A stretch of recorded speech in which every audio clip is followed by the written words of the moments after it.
Okay, now say it one time.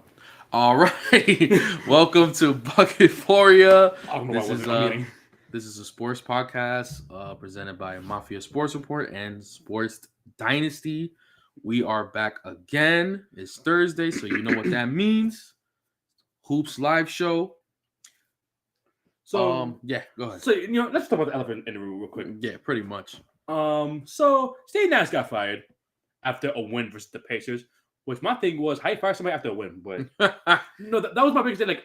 Like, why did they fire him the game before when you lost to that same team? Right. It was weird timing. The timing is weird, but this was something that should have happened. Yeah, it's been brewing for a long time. This should have happened a while. This should have happened when back away at 20 when they lose to Milwaukee in 2020? 2021. 2021. That was when I personally knew. But there's also other reasons why. At first, when I really watched this team and I watched his adjustments, in an adjustment standpoint, I didn't really like Steve Nash too much.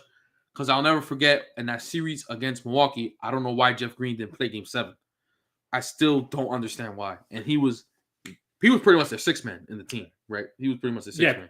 I don't know why he didn't play. That always bothered me.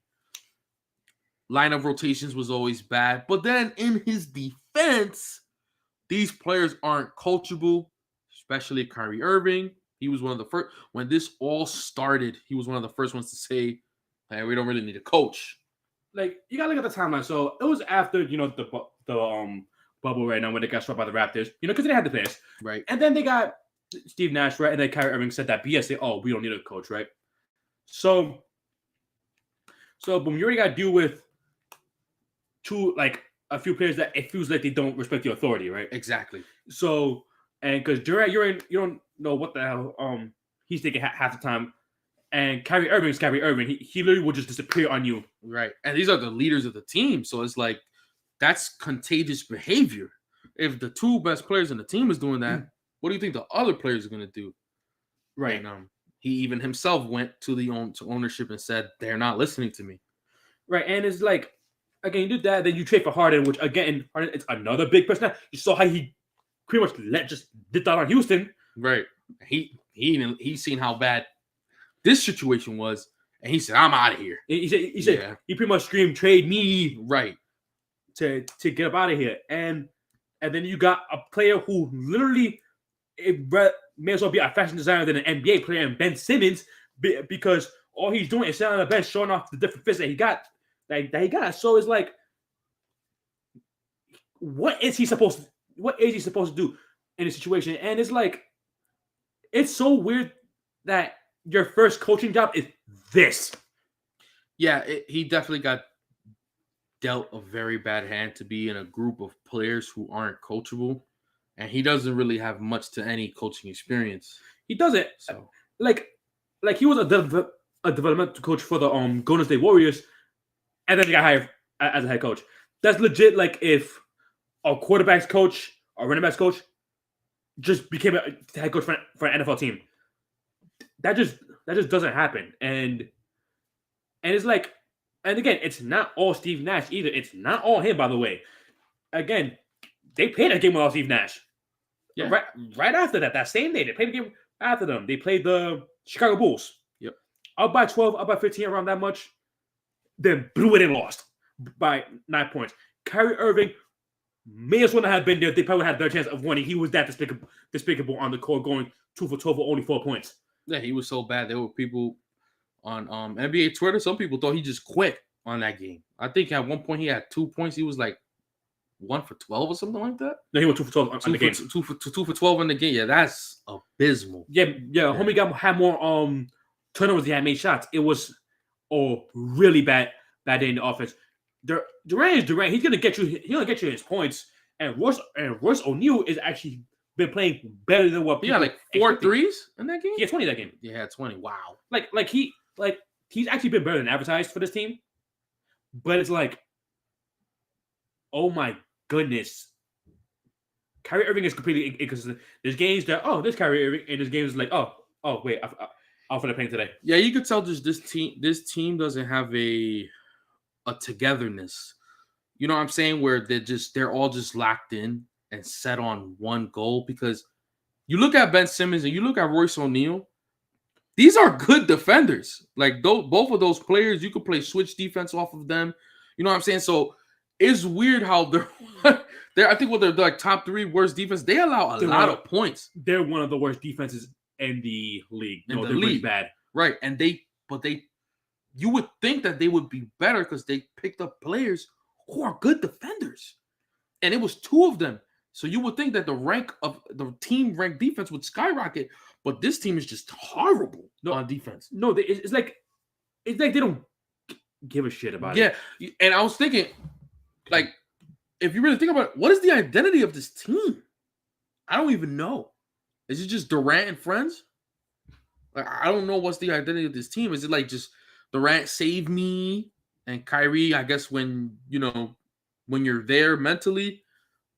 I don't really. I mean, they got Seth back, but he didn't ease in the right way. Real quick, A-Mystery says, don't know you dudes at all. I can't even say that I'm an NBA fan. I follow them off Mafia, Buffalo Media Report. You're telling the truth. Oh my God, what a mess. A team can really annihilate themselves. And yeah, a lot of it is stuff. Thanks for the comment, by the way. Yeah, thanks for the comment. Welcome, man. Welcome, man. Appreciate it. Hopefully, we can help entertain you. But yeah, no, that's true. Again, that team completely like collapsed on themselves, and they were so hyped up too to be like, oh, they're next up. They're gonna be terrorizing the East. To be honest with you, coming into the season, I thought they were gonna be pretty good. I mean, they picked up Ben Simmons. For the defense that I know of him to play, I didn't think this Ben Simmons was gonna come out. No, I thought the version that we knew of was gonna come out. And Royce O'Neal's a pretty good defender. They picked up TJ Warren, who's still hurt, who hasn't played basketball in like 5 years. It feels like they picked up TJ Warren, so I felt like this team had like more depth. Kyrie's nonsense didn't start yet, so he was available, but it just feels like the sky is falling. It feels like the sky is falling, honestly, and it's a bit weird that the head coaching hire they probably gonna get is Ime Udoka, which marvelous basketball mind, he know what he's doing, but there's 2 questions I have. You can make the argument that with what the Celtics are doing right now, kind of what we was talking about last week, this could have been all Joe Mazzulla.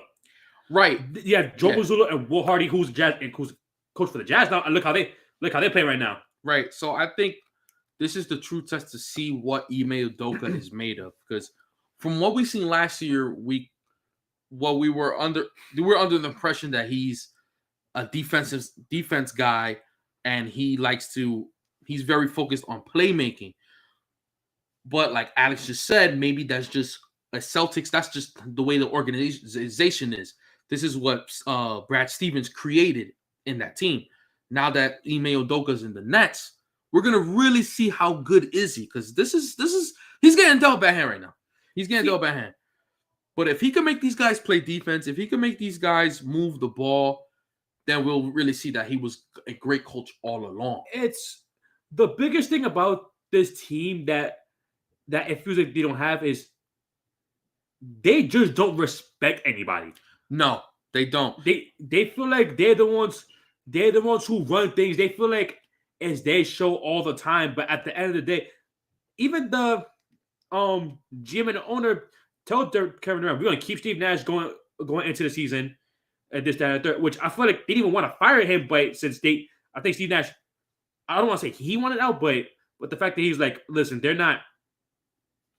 I mean, you think about it, if you're a coach and these players aren't coachable, I mean, what's the point? What's the point of even trying to coach this team that doesn't want to coach for you? I mean, I'm pretty sure we all love the game, but if there's something that's giving you difficulty in your passion, I mean, you just want to sign out, man. Yeah, of course. Yeah, they have the worst defensive rating in the league. They do have the worst defensive. So this is the worst defense. This is the worst defense in the league. They allow a lot of points. And it's weird to see with the pickups that they have. But like Alex said, they don't respect anybody. These guys aren't coachable. When your best players aren't coachable, that behavior is contagious, man. What do you say? It's rumored that he's gonna I'll put it quickly. Saying I just asked if Ime Udoka is signed as a head coach. like affect what situations on paper. It's more rumored that he's gonna beat the head coach. It's technically not set in stone yet. Right. But what I will say is it looks like the Nets, they wasted no time. I mean, they fired Steve Nash and then the reports came out right away. So it seems like they want him real bad. Right. I think it was reported that the Celtics said if he finds another job, they will allow him to leave. Right. Which is crazy. That's crazy. That you'll let him go to pretty much your division rival. So I would never let something like that happen. Like, go to the West. You're gonna do something like that, go to the West. Right. Kings want you? Go ahead. Go ahead. Go to the West somewhere like that. Yeah, facts. Exactly. Say facts, yeah. Yeah, because at the end of the day, it's we all competitors, right? Yeah, exactly. Yeah, I don't want Ime Udoka knows the Celtics system. And I feel like when these teams matched up last year, Ime Udoka was in the Olympics with Kevin Durant. I feel like he had the blueprint to stop him. No, because he coached him. He was the assistant head coach in Brooklyn. Right, he was the assistant head coach, so he knows that team. And look what happened. They got swept.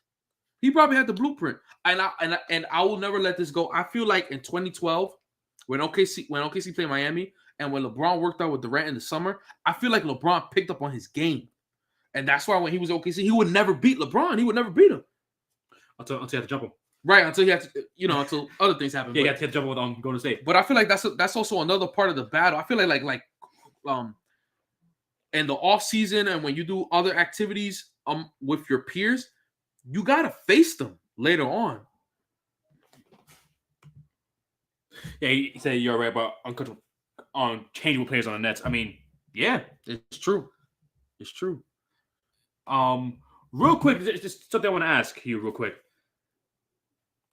Is this one of the biggest failures? And let's think about this. Let's go down the list, all right? Okay. Because they got together at the end of the next season after the Warriors lost to the Raptors, right? So they got them two and DeAndre Jordan, right? For some reason. That's because DeAndre Jordan, I think, was his best friend. No, they're boys. Yeah, that was like what it was. So you got that, right? Same year the Clippers formed, right? And the Lakers got Anthony Davis. Remember, the year of the duels. Right. The year of the duels, right? But Durant didn't play the first year because, he was still healing, which makes a lot of sense. So that was a mulligan year. That was a mulligan year, yeah, which they still made the playoffs as a 7th seed because still had players like Dinwiddie, Joe Harris, right, Jared Allen, and those players. And even when Kyrie Irving didn't play, they would look pretty good. So, and then the first year, late start to the season because, the COVID year, and Kyrie Kyrie came back. They won. Okay. Don't you remember when they played Golden State, beat the hell out of them? Right. Yeah, about it. Yeah, so looked great from jump, right? Then Dinwiddie tears his ACL, and then Kyrie Irving disappeared from out thin air. Mm-hmm. It felt like he just took vacation. He took a vacation without telling anybody, and got Harden, got Harden, right? And Kyrie Irving came back, and the little time they all didn't play together, their offense was as good as advertised, right? Yeah, they looked dominant. They looked unstoppable, like everyone said they would look. Right. Yeah. And then Harden got injured early in the second round, and then Kyrie Irving also got injured, which you could say is the big reason why they lost to the Bucks in 7 games. Yeah. But next year, running back, then the whole vaccination thing happened. This, that, and the third. Kyrie Irving didn't really play until February. Kevin Durant got hurt. Missed a lot of time. Harden got traded for Drummond, Curry, and Simmons. Yeah, Curry is a part-time player. Exactly. He's a part-time player. He's not reliable at all. Yep. And then you get swept by the Celtics, who you beat in the first round last year. Yeah. And 5 when they didn't have Jaylen Brown. Mm-hmm. Both teams, I can't say fully healthy because Celtics had what was left of Robert Williams in the last 2 games of the series, and Ben Simmons didn't play at all because his back was injured. Yeah. So that happened. You get swept. And now going into the new year, no vaccination thing. You're going to get carried for the full year. Then Durant says, trade me. But Durant thinks was so unreasonable, especially with the contract that he had, is like, no. He ended up staying. Yeah, he had to stay. Mm-hmm. But he wanted Nash gone. And they put their foot down and said, no, we're keeping him. And rightfully so. That's what you're supposed to do. and now they're 2-6. Nash's gone. So you're asking in a championship expectation standpoint, Yes, is this one of the biggest failures of all time. Not even one of the biggest failure of all time. okay? So I'm gonna say yes, and here's why. Because also think of it like this as well. Clippers had 2 years. I'm not gonna count the last one because Paul George played like 15 games, Yeah, and exactly. Kawhi wasn't there. So that was their more like a year. So At least they made the conference finals. exactly. So that excludes them out because they got a conference finals appearance. So that excludes them out. They still a And failure, but They still failed, but they had their biggest failure is mainly because of those injuries thing. Even though you should have known that coming in because those are injury prone players and then blowing 3-1 lead against the and Nuggets. blowing the 3-1 lead. But despite all that, they did make a Western Conference Finals, and they don't have this drama. You know what I'm saying? They don't. do want to hoop. They don't. More so, this team, it feels like with this team, the Nets, it feels like this list is endless of problems. You know what I'm saying? It feels like most of the time, the problems with this team don't even got nothing to do with basketball. If the phrase of "it's always something" was the team, right? This team is always something, and like you said earlier, it's things that don't even have to do with basketball, and it messes with this team. They have locker room problems. We already seen situations with Kyrie being a locker room problem. He lost the Celtics. He lost them. He had to get out that team. I'm gonna say yes. They didn't make a conference finals, man. They haven't made one conference finals, and you have KD in your team. At least you got KD, who's a top 5 player in your team. not anymore. But yes, Well, not anymore, but coming in when you got coming in, him. yes. Yeah, coming in when you got him, and you couldn't make it. But their window, they had it. In what was it, 2021? Mhm. They had it, but they didn't do it. but they didn't do it. They didn't beat You Milwaukee. lost Giannis. Yeah, they lost. But that was their chance, and they blew it. But is this the biggest failure in terms of championship contenders? Yes, because they haven't made a Western Conference Finals. The Lakers got a championship. The Clippers got a Western Conference Finals. The Bucks have a championship. We just seen Golden State win one. Mind you, it took 2 years off. Right. The Suns made a finals. But we saw Phoenix make a finals. The Suns made a finals. Right. He's like, we aren't even to the part of the season where Kyrie takes off. Seriously, I wish I had a job where I got paid full time to work wherever and whatever. And it's never been about basketball for Kyrie. Wouldn't that be amazing, bro? Wouldn't that be amazing? You know what? I don't feel like working. Let me just take like 2 months off and I still get my money. Right. Oh my gosh. I would love it. Oh, that'd be great. But we're lower class working men, so no, we can't do right. that. so back to what I was saying. The Suns made the finals, right? So they have that. Clippers Western Conference Finals. Miami Western Conference Finals. Miami Western Conference Finals. Eastern Conference Finals and Finals. And Finals appearance, yes. They have an Eastern Conference Finals and Finals. Golden State won a championship. The Lakers got a championship. The Bucks have a championship. Luka made the Western Conference Finals. Luka made the Western Conference Finals. The Celtics made the finals and have multiple Eastern Conference Finals appearances. The Hawks made the Eastern Conference Finals. The Hawks made the Eastern Conference Finals. Every other team. The Atlanta Hawks, yes. The Nuggets made a Western Conference Finals. Oh, yeah, like I said, they go Western Conference Finals. Yeah. Since the accession of this team, these are the teams that made the Conference Finals. Again, at least Kawhi, I can't even say he made it. His team made it, but he did it because he didn't make it because his knee blew out because he probably would have made the finals. Yeah, they made the Western Conference Finals without their best player. And I'm about to say, and your man hit airballed the game-winning shot against the Bucks, which again I always say this, he was completely gassed. Yeah, he was gassed in that overtime. I thought those were one of the few things I leave Kevin Durant alone for in terms of his playoff career aside from Golden State. If you think about it, they have not gone farther than Philly. Right, I mean, to talk about them for being such a massive disappointment, right? And rightfully so, but it's like they're in the same boat as Philly. They're in the same boat as Philly, the Grizzlies, who literally just got together, who just literally just got together. Yeah. The Raptors, who only made the playoffs twice, right? Since because it was the championship. This new group is getting started too. Yeah, and they won a game from until Marcus Smart said no. Think about it. This is the magnitude of this failure, right? So they only made the second round. You know who's going to surpass them? And they just started? Cleveland. They probably are going to surpass them, yeah. Cleveland's going to probably surpass them. And you know that center that was part That's part of the guy that was in your team. that they traded. Your all-star center, and Jared Allen could have had that. Yup. So You could have kept that. you think about it. Let's say Cleveland makes the Eastern Conference Finals. Oh, you know that Spencer Dinwiddie guy?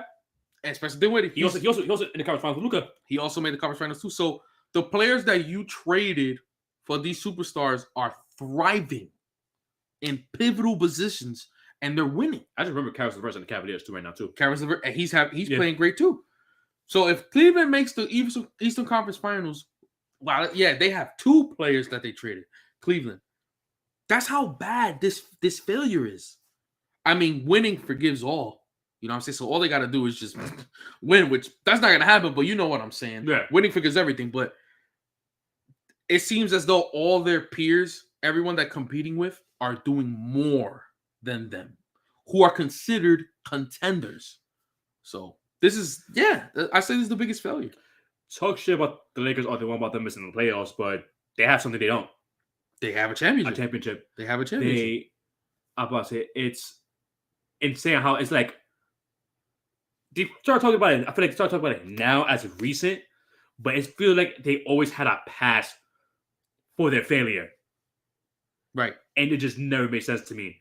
Again, Raul and I was very adamant about this team never winning a championship when they got together. Really good team. Don't get me wrong. Like, you got good players, but when you ship them off, you got Harden. Harden was never healthy when he was over there.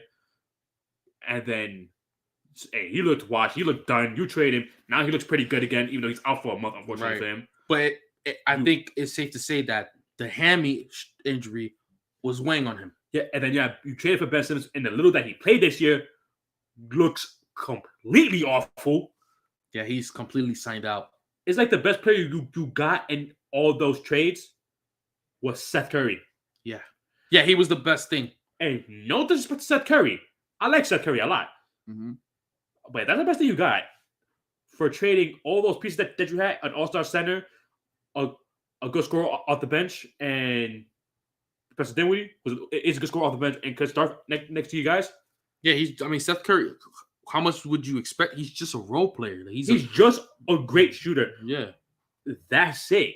Defensively, he is terrible. He's too small. Yep. And it's like you have so many. Everybody, like, you have so many problems. Durant's one of your better defenders, and he's not great anymore. He's not. And the only reason why he was I would say good defender. I wouldn't consider him great. Yeah, respectable. Yeah, he was a really good defender. He was in the Golden State Warriors. When you got a team that's locked, when everyone's locked in like that, and everyone helps one another, you can excel in areas where you're not good at because your teammates got your back. That's what Golden State is all about. That's why he looks so good on defense in Golden State. Everyone got your back. They're gonna cover you, but this team don't have that. Again, they don't have this togetherness. That locker room, they don't love each other. They're not brothers. They're not brothers. They're not brothers. When you're brothers, when you love each other, when you locked in, great things happen. That team doesn't have that bond. They don't have it, and they're entitled players. Yeah, that's what it is. And you got to think about it this. Mm-hmm.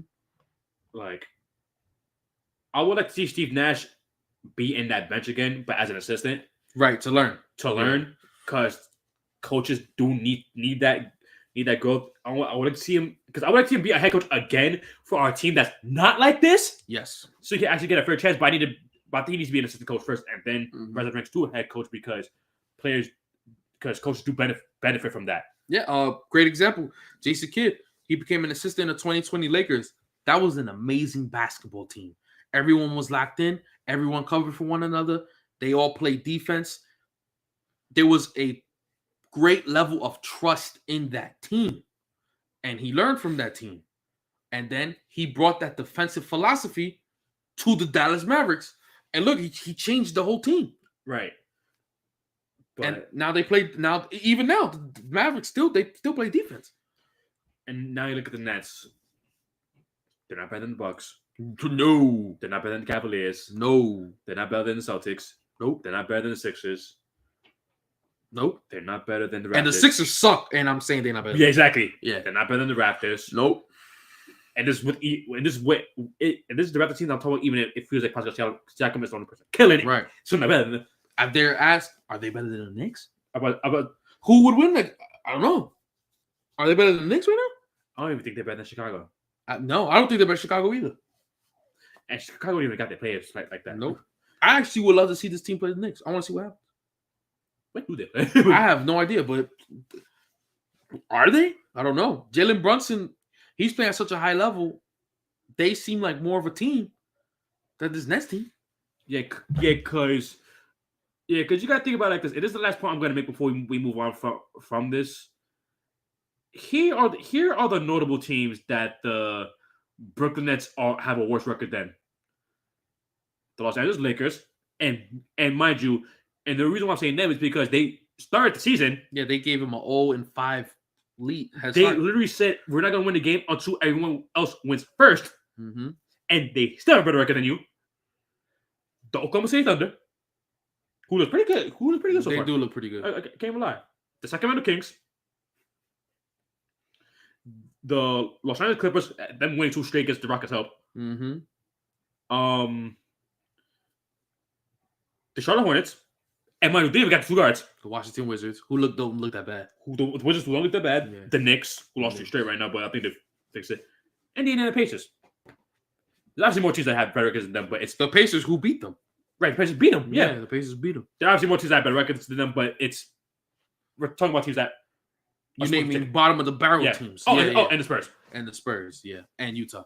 And Utah, yeah. Yeah. But you talk about everybody right now, though. Yeah, that's true. Yeah. So that's where we at right now with them. Whether things change, I don't know. But I guarantee you this: I'm not gonna see that. I'm not gonna see them in the East Conference Finals. No, this is a first round exit team. So let's move on. Yep. Finally, some of the games I want to talk about last night. Let's talk about the Cavaliers and Celtics real quick. 2 actual basketball teams. I need 7 more games of this, please. In the playoffs. Yes. Yeah. So Cleveland up 2-0 in the season series so far. And is it 2 overtime games that they played so far? I don't think the first game was overtime. Well, because yesterday was. Yesterday was a classic, bro. Classic game. And this is Darius Garland's first game back since he got injured in the first game of the year, and he looks like he never left. Yeah, he destroyed them. I mean, Darius Garland is just so good.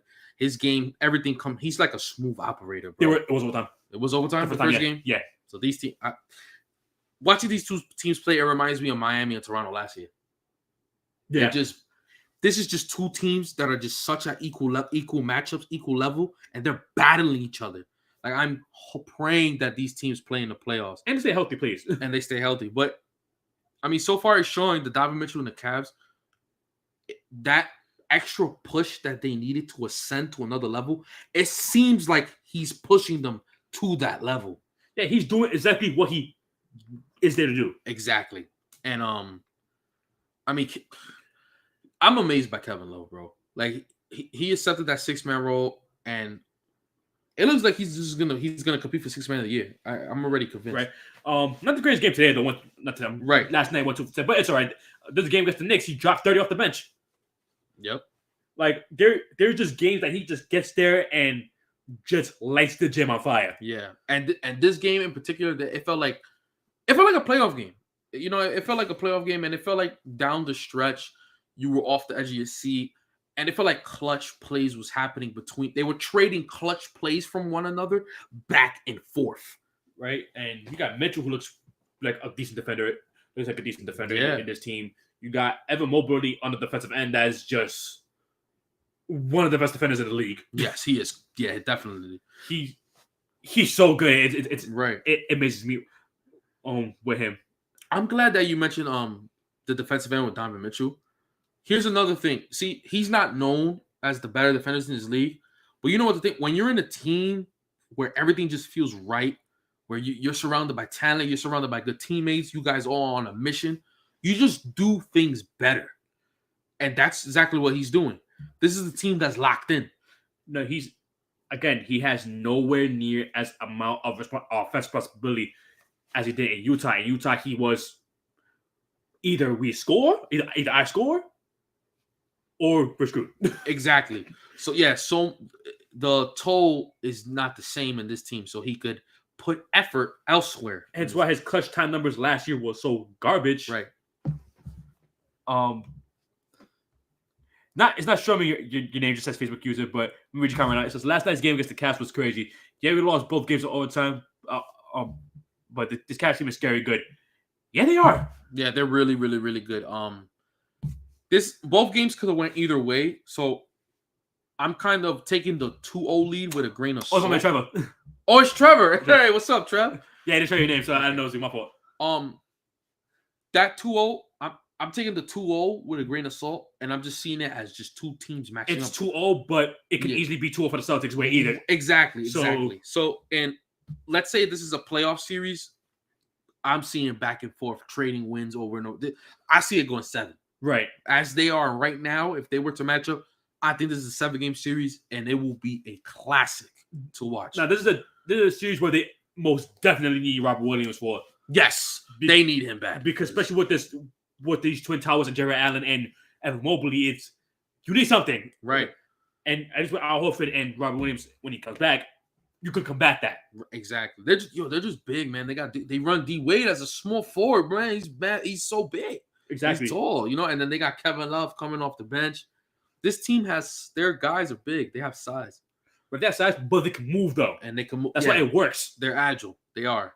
They're very agile, but Cavaliers only lost the first game of the year, but been great. They haven't lost yet. Good. They shoot the ball really well too. Yeah, something that they needed desperately last year. They shoot the ball really well. And that helped, but as needed, the next few games they have the Pistons, Lakers, and if I can find it, and the Clippers. Okay. Those next 2 games for the Cavaliers. I could easily see them sweep that slate as they are now. That will be a good test for the Lakers because the Cavs they're great. What they need to do is just ride the course of the season, stay healthy, and if they could keep this flow going on, then they'll be a force to be reckoned with. Right. Now, so I don't really see like a test kind of game with them. I kind of see this team as they are. They're great. They're a great rebounding team. They're a great shooting team. They facilitate the ball well. They move the ball well. They know how to get big time shots with big time players. They got shot makers in the team. So they're a contender to me in my eyes. Yeah, and on the Celtics side of things, nothing really too much to say. Honestly, for the Celtics, again, they need Robert Williams pretty badly, but it's more so they're the Celtics. They're the Celtics. Yeah, they'll be fine. Tough losses against another Central Division team, but they'll be all right. Yeah, they'll be fine. They just want to get to April. Right, they just want to get to April. They play the Bulls on Friday. That's the next game. So hopefully they will not play as shitty as they did last time. Right. Yeah. In terms of Celtics is fine. I mean, they've shown that without Ime Udoka, their brand of basketball is still alive. Right. That's all I really needed to see to confirm how I would feel about them. So now with them, I'm just hoping they stay healthy, hoping Robert Williams come back and he stays healthy, and they run it back in April. You know what I'm saying? Exactly. That's pretty much all I can say about Boston. Next game I want to talk about. Let's talk about this Lakers game real quick, because this one I had a roller coaster of emotions watching this one. I was at one point I was so happy, then at another point I was so frustrated where I wanted to start throwing things, and then at another point I felt relieved. The one thing I'm gonna say is I'm glad the Lakers got the best Matt Ryan. Yes. Because the best Matt Ryan, and he pretty much saved the game after 2 missed free throws for Tyson Daniels, hitting that game tying 3. So I think Willie Green messed up there. Why did you have him there in that situation? Defensively, I know, but it's like you probably should have anticipated that he would be in that situation, because it's tough for a kid to be in that situation. He's in. I'm going to say Staples Center because I don't care. He's in the Staples Center. There's a lot of pressure, So I wasn't surprised when he missed those free throws. But again, it's you having it for defensive purposes, and they got the stop. It's just they did. It's just the ball shouldn't have been in his hands. And next thing you know, you lost. But there's one player I want to highlight for these past 3 games ever since we did the show. It's Russell Westbrook, man. Russell Westbrook, ever since he's been off the bench, the Lakers been 2-1, and he's been a big reason for it. He's been playing really, really well. Because he doesn't play as much minutes, and the minutes that he does play, it feels like he feels composed. Yeah. At the end of the day, when you look at the stat sheet, he still has starter level minutes, but he's just a 6-man. But like you said, he looks composed. I've seen a lot of Russ, and I've always known him to be a reactor. He plays off instinct, but from these past few games, it more so feels like he's reading coverage, and he's making a decision based on the coverage that he sees. It kind of feels like he always makes the right read. He always makes the right defensive adjustment. He always gets a big rebound. If there's a layup he's going to take, it's a good shot. He's just making good decisions. And that's all I ever asked of him. Well, that's all we ever asked of him. Just make the right play. And I got to give credit to Darvin Ham, man.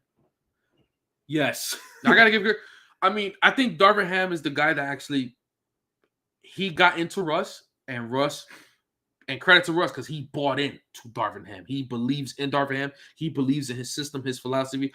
Every time he makes a play, I see them interact with one another. They always giving a big hug, a good pound. He gives Russ confidence. He does give Image, you asked, what do you think about Russ and what should happen for him? I personally like him, but I can't say why. He's been a good player.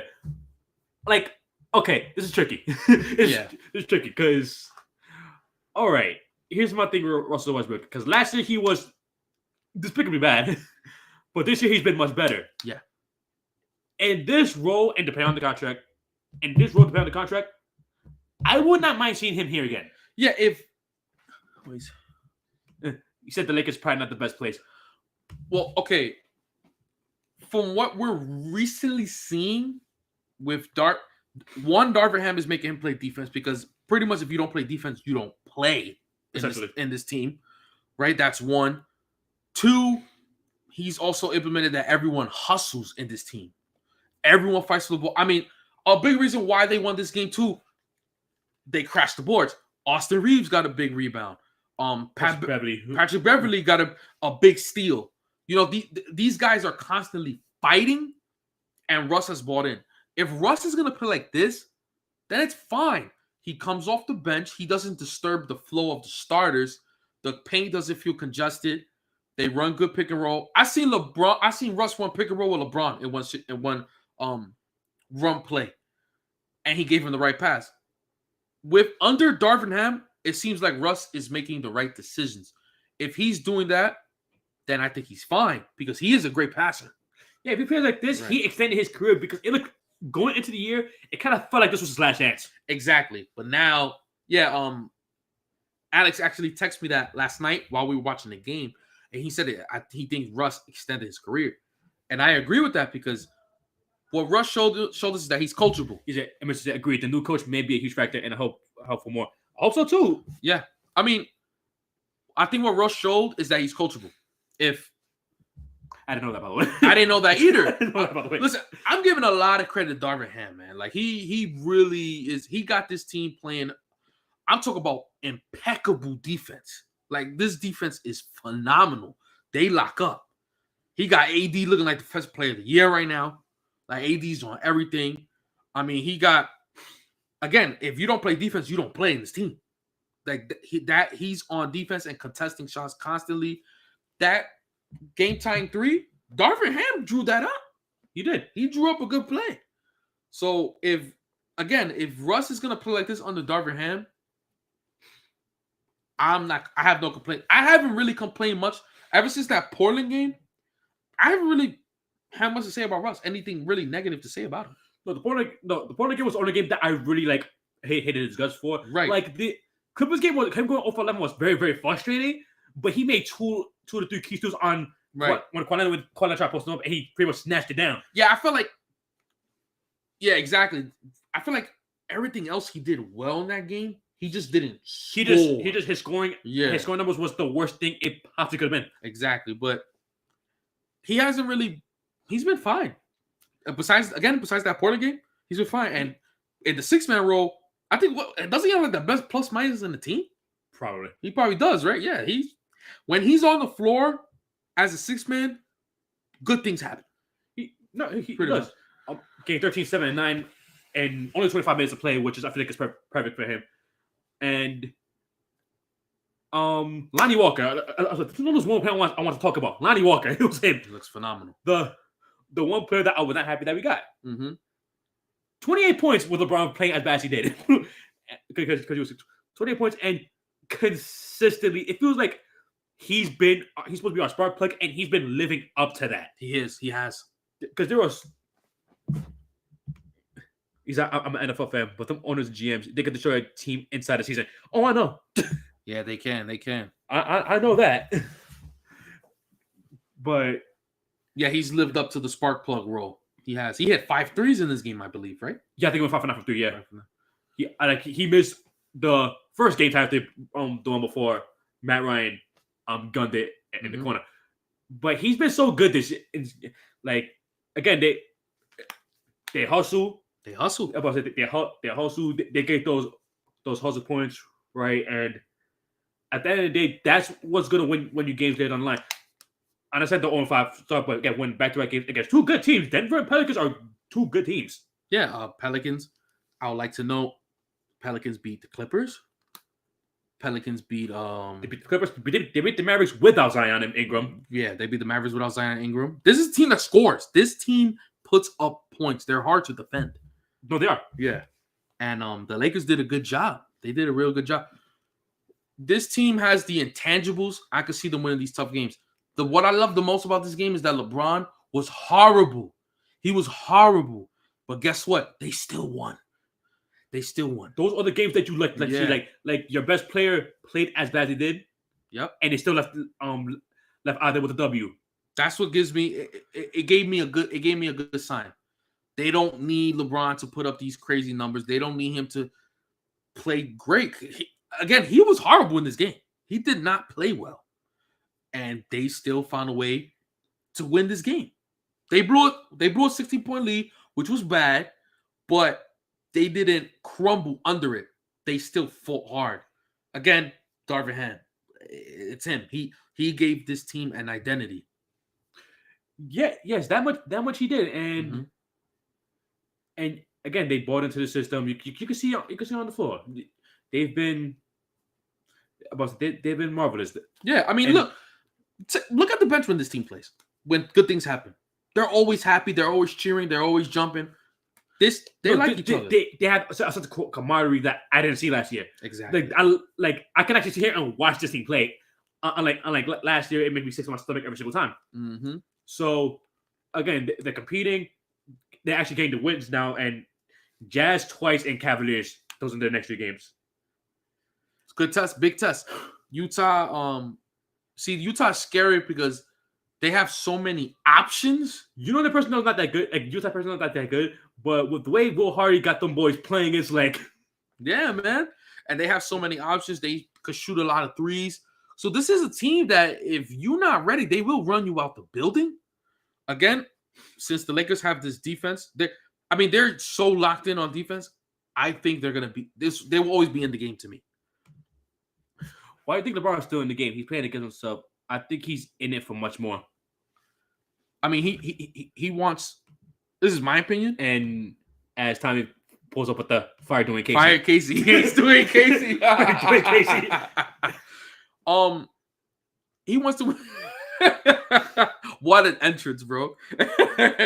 LeBron, he wants to get those 6 rings, bro. He's still in championship mode. You know what I'm saying? He said, I don't care about Utah at all. Hey, man, listen. Listen, I don't either, but it's kind of cool to see a group of just role players win. The last time I seen that was the 2013 Nuggets. So, you know, when they had JaVale McGee, they had Ty Lawson, they had Iggy? Yes. Yeah, they had Iguodala. So we've seen this before, but it's just been a long time since it happened. So I know some people might think, eventually they're gonna start keep losing. But perhaps they won't. Yeah, perhaps maybe they do win 41 games. Maybe they'll win like 41 games. I mean, maybe that's just what this team is. It's always cool to see a team with with no superstar and they play well. My opinion, I just kind of like seeing something like that. It's kind of cool to watch. Right, and they're a good story, man. Yeah, it's cool. But with the LeBron thing, like you said, I mean, he's still in championship mode. He wants to win more titles. He's trying to chase that 6. I mean, I think we all know that. You think there shouldn't be an NBA team in Utah? I'm not gonna lie, I kind of agree with that. I feel like that's so random to have a team in Utah of all places. It is kind of. I mean, that team has history though. No, they do. No, like the Jazz as a whole, been pretty good in their existence. But like just the location of it being Utah, it's weird. Not full. Yeah, I would say Seattle deserves that more. No, they do. I still don't know why they don't. I still don't know why they don't have a team. Yeah, they definitely deserve that more. Isn't there another team that doesn't have a sports team now? Oakland. Another city? Technically, it's Oakland, right? Technically Oakland, because they lost the Raiders, Athletics, and the Warriors are like the Warriors. So Oakland deserves them too. So shout out to, I mean, San Francisco got it. It's the Bay Area they had. They got it. But it's a good test for the Lakers. This Jazz team is a test, and the Cavs, that is as real as it gets. Yeah, except for like Milwaukee. Exactly, except for like Milwaukee. But that Jazz game is good to see. But the Cavs team, we will really see exactly where this Lakers team is at. Yeah, you say you're right, Seattle. Seattle, yeah. Like, believe it or not, that's actually a basketball city right there. They missed their Sonics. They missed them very dearly. They do. That that city deserves it. They deserve a team. Right. They got a baseball team, a hockey team, and a football team, but they don't got a basketball team. They want that basketball team, which is unfortunate for them, man. Their team. One more team. What team I want to talk about? What? A team? Yeah. Want to talk about your boy Pascal? Yeah, let's talk about my boy MV Pascal, because it feels like the Raptors themselves are not playing the best basketball right now. They've been out for a few games, but the thing with Nick Nurse which is so weird, is like, he will come up with these lineups, and they work. I mean, I don't know why. It just does. He's a wizard, bro. Their starting 5 was Scotty Barnes, Pascal Siakam, Gary Trent, OG Anunoby, and Koloko. I don't know what his first name is. I don't know. 143 is an insane amount of points. And they blew out the Spurs by damn near 50. Granted, Keldon Johnson and Devin Vassell, which kind of been the two best players, had didn't play today. Yesterday. It makes sense now. But it's still 43 points, though. 43 points is still crazy. That's still insane. You are all professionals, but I remember Pascal came into the league saying, I want to be a top 5 player. He has really looked like he's taken the leap and he's ascended to a new level this year. He kind of looks like he's unstoppable. I mean, like, he could take the ball in the low post. He could be in the high post. He could just be in the perimeter. It kind of seems like he shoots more threes now. He shoots he's going to hit at least 1. Right. He might hit 2. I mean, he feels like he's carrying this team. Yeah, it feels like he's carrying this team. He's undersized, but he be getting like 10 to 11 boards sometimes. Yeah. I'm assuming they ran Scotty Barnes at point guard because he can't do that. Yeah. Even though Pascal Siakam had a triple-double last night. See, so I know you had him as MVP. I had Mitchell as MVP, but I'm pretty sure Garland's probably going to take that down now. He's going to take that. I mean, you could say there's a few people you could say give into. You could say Morant. Actually, no. If you want to be real, you know who that he is? Who, Giannis? Yep. It's Giannis. Yeah, it is. He is right now, yeah. And he's a monster. But Pascal Siakam is having an MVP type season. He's been absolutely marvelous. And if the Raptors can rally around him, they can do something. Dangerous team. About the 04 Pistons had no superstars, just well put together and down defense. Yep, and that's why you're telling me this is why I respect that team so much. And how memorable is that team? Everyone, I don't even know if there's a person that dislikes that team. I always have, even though they took out my team in 5 games, but it's like I always respect that team for the. Look, exactly. You're a Lakers fan, and you're like, I respect that team. Seeing a team with no superstars win is fun to watch. It really is. Because, like, again, when you're buying on the first side of the ball with Larry Brown at head coach, you got players like Chauncey Billups, Hamilton, Prince, Wallace. And Wallace, yeah. And Wallace. But it was a group of all-star level players in one team. Right. Not superstars, but all-star level players in one team. Think of the 2015 Hawks on crack. Pretty much, yeah. That's a very good example. Yeah. So these guys were all-star level, but they weren't so they weren't franchise player level, but they were all-star level. These were great players in one team, but they brought into the system and they locked everyone up. They thrived to close games. They did. Yeah. And again, especially compared time, like playing that team was like, because you got to deal with all them players just bumping you, get ball. Like playing that team is just so annoying. Yeah, you probably got to have so much bruises. You're sore all over the place playing that team.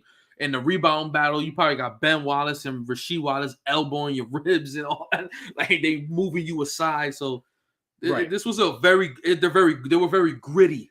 They were very gritty as well. Right. And one more game we're talking about. Since time was here, let's talk about these two Pistons games against the Bucks. Because one game they almost beat them. Yeah. Then another game they got blown by 25 points. And it's like, I mean, you were supposed to lose to the Bucks. No, that's not but that's not the problem though. Because losing to the Bucks, there's no shame in that. Again, they didn't lose to anybody. Right. Currently. But you're 2-6, right, with a roster that's pretty damn good, say at least. But it feels like, and maybe this is why he keeps saying fire Dwayne Casey is like, so you see, I was taking a close eye on it, but I'm like, it's still early. Are you at the spot where you're now heavily watching them? Like, okay, you guys are 2-6. When are you gonna start winning games? Yeah, okay. The Bucks game, the first Bucks game, okay, like you lost, but cool. You competed. You only lost by 2, and that's. I have been watched. She Wallace, Chauncey Billups, Hamilton, Tayshaun Prince. Honestly speaking, it kind of feels like they should have all their jerseys retired. Yeah, all their jerseys should be retired. Literally all of those. Tayshaun Prince, I think about that chase down block. Was it? And a deep bench. And a deep bench, yeah. Did they have Antonio McDyess? Nah, he left already. Oh, he left already? Okay. No, he left already, yeah. Like, I think he was in New York at that time. Antonio McDyess was in New York? Okay. Yeah. But the thing with the Pistons now is like you got really good players. Like they got really good players. I love Kate Cunningham. I really do. You got Jaden Ivey, who was my rookie of the year pick going into the season. Mm-hmm. Correct. You got Sadiq Bey, you got Bojan Bogdanovic, and Stewart and Durant. Like those are 6 quality players. But it feels like when Kate Cunningham's on the court, it feels like things just go left very quickly. But the thing is, like, what is this team system? Because again, I think when we talked about this before, again, it feels like Bogdanovic has too much responsibility in his team. And it kind of, in a way, almost feels like he's one of the playmakers in this team. And it's like, why? I don't understand. Why does he have so much responsibility? But like you were saying, to fire Casey, because ever since you said that, it just made me like realize it. Like, right, exactly. It just made me like realize like he's only good with vets. Sometimes you don't realize something until someone says like, yeah, oh wait, no, it's kind of true actually. Yeah, he's not good with young talent. So, and I mean, I'm not surprised now. The thing is like Killian Hayes too is like he's like kind of like the main guy like that. I just look at it, it's like you should be so much better than this. He should. Like Casey spent, they need a coach that can bring a different philosophy and energy, and I agree with that. Sometimes you just need a fresh face, face. Honestly, just like someone else to listen to, because sometimes they just run its course. What do you think about this team getting Scotty Brooks? Antonio got there in 2005. Huh? No. Because he had a. No. So you think that the reason why I asked that is because he was with a young team before, and they played really well. I think this is one of those situations where you just get a new guy in general. Like it's just brand new guy, no history. Just he was there when he lost to the Spurs in 7. Okay. Okay, all right. Also, he was there when they lost to the Spurs. In 7. All right, thank you for correcting me. I wasn't really sure at the time of McDyess's career like that, but Antonio McDyess was really good. No, he was a good player. He was really good. But it's like Scotty Brooks. Now, in Washington, he was bad. In Washington, he was not good. I'm sorry, he really wasn't. He wasn't good. But OKC, he was really good. And that was a long time ago. And that was a long time ago, though. All sports are for was without superstar. It was teams and respect for coaches and play. Like you have been talking about, certain players excel, their teams excel, then the team's owners. Yep. I wouldn't really say that, but I know you're trying to say turn a superstar. Like they weren't any much divas back then as there is now. Yeah. I think what you're trying to say. It was just ballers. Yeah, it exactly. Was just everyone just wanted hoops. There was no problem. And this is why I kind of love the bubble a lot, because the bubble was kind of like that, where they were just hooping. Right, exactly. They were just hooping. There was really nothing really going on. Everyone just wanted to hoop. But I see what you're saying there back then, but there wasn't really social media back then. My counter to that could be there was no social media. My friend said that Dwayne Casey, he goes on to look at the trade bar after every game. So he hates Dwayne Casey badly. No, he hates Dwayne Casey. Listen, bro, listen. This is the best team he's had, I feel like, in years. So gets hammered. Gets hammered. It's time for a new coach. You know, I'm with you. I agree. I agree. Because there's too much talent in this team for them to feel like they're still one of the bottom feeders. You feel me? Right. Like if they should be, whatchamacallit, like they should be like fighting for a playing spot. They definitely should be. Yeah. But again, it's still early. Things could change. You could legit fire him, bring someone else in, and things can't change. Like it's having a finger. It's very possible. Yeah, it is. I will say this though, real quick. Getting the number 1 overall pick is not the worst thing in the world. It's not, but it's like, wow. It's a bit of a slap in the face, but it's We're like the number 1 pick with all this talent. But guess what though? Mm-hmm. You're the number 1 overall pick, and you add Victor to that rotation. True. If they are the number 1 overall pick, we will be talking about Detroit a lot, because that means that they suck. And that is very disappointing. It's very disappointing. So we will be talking about them. But it could be a situation, right? Yeah. Where you lose a playing game, but you stick a number 1 pick though. You're right. That is the draft lottery nowadays. You're right. Or they could be worse, and then they could have like the worst record, and then not get the and they get the number 7 overall pick, because that pick is not guaranteed. That's why tanking is so scary in the NBA. There's a reason why the Raptors let Casey go after being a coach of the year. He spent. But that was always weird to me. Having George Karl too. Huh? Having George Karl too. Yeah, that was always weird to me. He won coach of the year, and he got fired. Because I don't think for that team he was the problem. Because what got that team over the hump was Kawhi, a superstar. That team didn't have a superstar. And before Kyle Lowry won champion, Pascal Siakam's development. Right, and Pascal Siakam's development. Is why he feels like he should get fired. Exactly. He doesn't do that because Casey doesn't do that. But with that team, but I could see, let's say you put Pascal Siakam as he is now with that Raptors team, I don't think they would win anything. Because before Kyle Lowry won a championship, he was known as a underperforming player in the playoffs. So you always had to count on him not playing well in the playoffs. You also had to count on DeRozan not playing well. And this team, LeBron was immune to them. So if it's the truth. This team, because in 2018, the Raptors were a way better basketball team than the Cavaliers, and they swept them. Those years were hilarious. Yeah, those years was funny. I think for that run, I don't really blame Dwayne Casey. I just feel like that team just wasn't ready. He benched DeMar DeRozan in that game 3 when he came back. He did. He benched DeMar DeRozan because they got swept by the 2018 Cavs. That team was garbage. Right, we consistently talk about how good of a playoff run LeBron had to get into the finals. Exactly. For a reason. So I feel like that team, as long as LeBron was there, they weren't meant to win because for some reason they had no answer for him.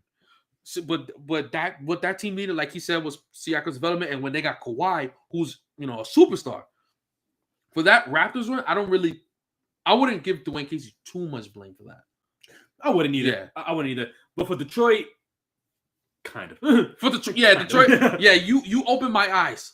With the Detroit, you opened my eyes to it. I agree with you 100%. I don't think he's good at developing players. They also had OG Anunoby, and he wasn't good when he was there. Already. In his rookie year, he was all right. Right. So he was raw. That's what it was. He was raw. So I agree with you. He needs to go. He's good right now. Nah, they need a new face because this team should be better than what they are. Yeah. This team should definitely be better. And I was very high on them going into the year for a reason. I think they should be better than what they are. Mm-hmm. I mean, it's still early, so I'm not too worried yet. Because it kind of feels like if you're not like the Bucks or Cleveland or like Memphis, it kind of feels like everyone sucks. In a way. In a way. Yeah, because it's still early. But it's like it's too early. It's too early. The Celtics are fine. The Celtics. They just lost to Cleveland. Right. And the Celtics. No, I didn't mean to leave them out. The Celtics as well. But you know what I'm saying? Like everyone, but it just seems like everyone else is like struggling. And Phoenix is doing well too. But it just feels like everyone else is struggling. I don't care. don't have as many points as one player in the playoffs we talk. Right. So I'm not really too worried yet. Yeah, because Phoenix is like they got into that point. It's like, okay, I don't care. Like all these regular season numbers, they look cool. What you gonna do come April? And it's true. It's true. They got to that point. You won 64 games a lie. They did win 64 games a lie. But that'll be all. Yeah. That's what was that guy's name? Was his name Mystery? A Mystery. Mystery. Yeah. Yeah, because we got I know he said he's an NFL guy. Yes. Right. So, yeah, he's more NFL guy. He's more of an NFL guy because we have an NFL side too. Exactly. So you could tune into that as well. Sports Dynasty. You could tune into that as well. NFL. This Saturday, AFC East Shakedown. Mafia Sports Report and Sports Dynasty NFL will also be there. Mm-hmm. We're having a live show tomorrow for the NFL side of things for Sports Dynasty as well. And that's pretty much about it. Yeah, that'll be it. This was fun. We were interacting with people. This was fun. I love your participation. I hope I see more of it, and we'll catch you on the next one. Peace out, guys. Peace. Next Thursday.